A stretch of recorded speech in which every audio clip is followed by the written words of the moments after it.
Hey guys, this is Grogar here, and in this video I'm just going to basically go through professions before Mists of Pandaria and how being prepared with certain professions already can really help you with gold, because during the first few weeks of an expansion is always one of the probably the biggest time for professions in World of Warcraft.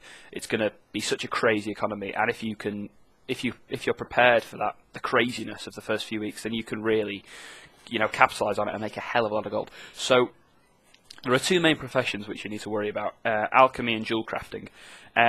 Basically, Jewelcrafting, at the start, everyone's getting new gear. Everyone's getting into the new raids, getting new gear, and they're going to want a gem there at new gear with the best gems that are available. Now, you've got to try and get those gems so that you can sell it to them. Now, most people will only be able to get like one gem every few days. Now, if you have more than one Jewelcrafter, so say you have 3, you'll be able to get gems 3 times quicker than somebody who's got 1 Jewelcrafter. So the more Jewelcrafters you can have, yes, it'll cost a lot more to get those all up to max level. It's going to cost you a lot of gold to invest in this. So maybe not 3 if you've not got a lot of capital, maybe 2, or maybe just focus on the 1. But having more will definitely increase your income in the first few weeks if you can afford to, do that.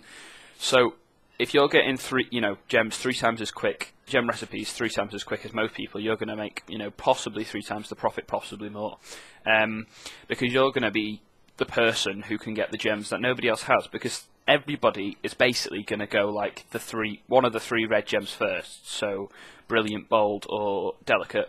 Then they're probably going to go stamina or mastery, and then they might get the mixes, so like hit strength, hit agility, mastery agility, all the oranges and the purples that go with those reds. So if you can get those really quickly and then start getting the greens and the and the blues and the other ones, whatever, the yellows that aren't that common and aren't used by that many, but still definitely have a niche market, then you can put them at ridiculous prices and people will buy them because you've got a complete monopoly of the item. Now that's a very good way to go about the jewel crafting market. If you can dominate some of the gems because nobody else has got the recipe yet and you're getting them a lot quicker than anyone else, then it's just easy money and people will be buying your gems like crazy for crazy prices.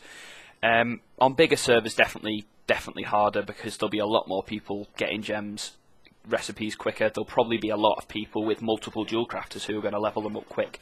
But on a very small server, you can make massive amount of money from things like this, because you can effectively control something quite easily without worrying about competition, because there just won't be that much. So having multiple jewel crafters only really has a benefit towards the start of an expansion. After a few months, it's going to make absolutely no difference. It's just going to be like having 1, because you're going to have all the recipes. It's going to be honest, be a pain to log between different characters to have different gems cut. But really, during the first few weeks, it's such a benefit that I think it's definitely worth trying to invest in at least 2, maybe 3. Alchemy is the other one. Having multiple alchemists is going to help you throughout the entire expansion because of transmutes. This expansion towards the start, transmute Churu Gold and the transmute living elements were really, really strong, and you could make a lot of gold from them. Alchemy was pretty poor this expansion though, because we were expecting epic gem transmutes. We've had them in the previous expansions, and basically you could just, on the first day epic gems come out, so on the day of the 3rd major content patch with the 3rd raid, usually epic gems are released. And Alchemy is the only way to get these quick. Like this tier, obviously it wasn't, because you had to kill bosses and hopefully get a gem. It was a bit of a rubbish system. I didn't really like it because there was no potential to make any gold from it, and it was just a bit arbitrary and a bit boring. But hopefully next expansion there will be transmutes and you will be able to make a lot of money off it. And imagine someone who has 1 alchemist, so they can do 1 epic gem transmute a day, make 1. Say if you have 4 or 5, you can make 4 or 5, and if they're all transmute masters, you might be getting 10 epic gems a day, and they'll sell for thousands of gold. It's just a ridiculous income, and like I think I'm going in with 3. I probably will get more throughout the expansion towards the epic gem release, but having a lot of alchemists for that is a great thing, and you can make a lot of money out of it. Plus the fact that alchemy is very easy to level. It's not like jewel crafting. Jewel crafting is an absolute horror to level. That's why I'm only running into the next expansion with 2, maybe 3. I might level a 3rd one, I'm not too sure, just because it's such a pain to level. The materials are incredibly hard to get. It takes absolutely ages, and it'll cost you a bomb to do it quickly. Alchemy, you can do it in a day without spending too much gold with absolute ease. So I would really advise trying to have as many alchemists as you can for the start of this expansion. All other professions, I would advise trying to fill the board, trying to have one of every single profession, and then extras trying to get Jewelcrafting as alchemists. It's always nice to have everything, just in case one profession has one ability or one, item to craft that is insanely profitable. Like, any of the armor crafting professions, so like leatherworking, blacksmithing, tailoring, jewelcrafting, I suppose engineering, could all have something that is really cheap to craft and disenchants really nicely into some really expensive materials, so you could make an absolute killing off that.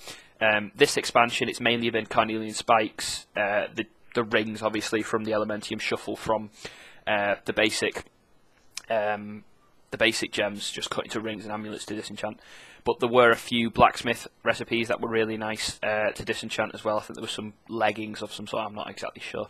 But you never know what it's going to be next expansion, so just try and cover the board really. And I think there is like realm first achievements for your guild having every single profession maxed first. So you might even help you get your guild realm first, or there is a personal achievement for getting 5 professions maxed. So that's definitely something to go for.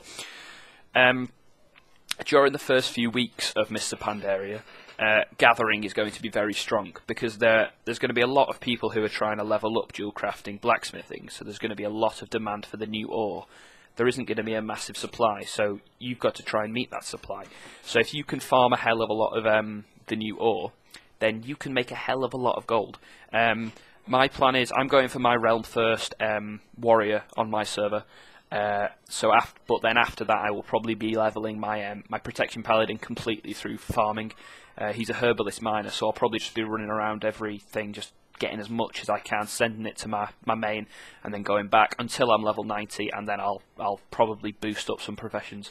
I might take a break during leveling Moosmash, which is my paladin, to maybe level up to try and get some like realm first professions. Realm first jewelcrafting is kind of easy, because you can't get it in the first few hours, because you've got to wait until you've got certain recipes which take a few days to unlock. So basically you've just got to make sure you do every single daily, and the day you can get your first like rare gem recipe, which is able to get you maxed, you need to be there like the second the dailies reset. Quickly do it, quickly get the recipe, cut thousands, and get maxed. That's the way dual crafting usually goes, and I would very much like to get that. I'm not sure if I will, because I'm mainly putting in my efforts into Realm First Warrior, but I'm very excited to try and push it.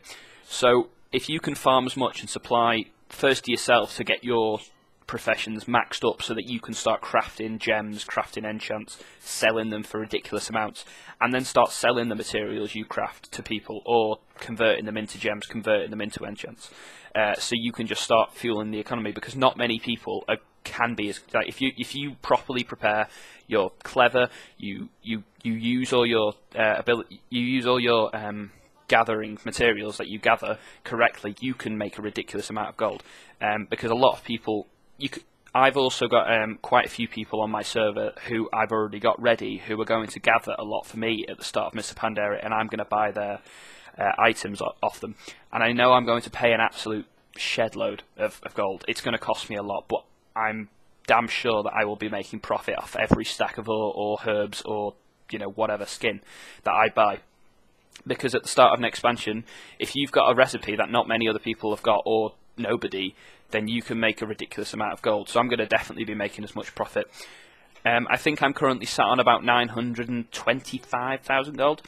I'm going to try and gold cap within the first few days of Mists, and then I'm just going to try and make as much as I can after that.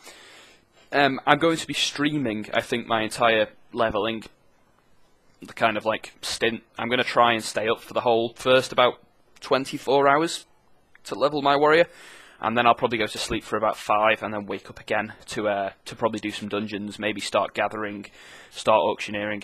It'll be on Twitch TV. I think it's twitch.tv/Grogar or something similar. I will put a link in the description of this video. I'm not streaming loads at the moment because something's going a bit dodgy with my internet. We're trying to sort it.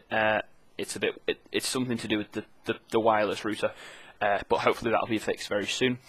So yeah, that's everything. If you have any questions about any kind of Mists of Pandaria goal related subjects, just ask them in the comments or PM me. I'm going to try and do quite a few videos running up to Mists of Pandaria, trying to build up a little bit of an audience for my stream, so I can get people watching my stream, because I think it'll be exciting, because not only will I be up trying to stream, you know, really quick leveling and hopefully around first, I will also be streaming gold making, which is interesting, and I think a lot of people really find gold making interesting because it's, you know, it's general. Everyone wants to do it. Everyone wants to have enough gold to be able to buy fast mounts and, you know, the expedition yak, which I'll probably be buying in the first few days. And then hopefully I'll be able to stream some of the first tier when it gets unlocked. We are trying to push very much for our realm firsts. Hopefully quite, you know, top 500 world kills. I'm not really sure how we'll do. We got 600 something Madness of Deathwing, so hopefully we can push into the 500 on a few. That would be great.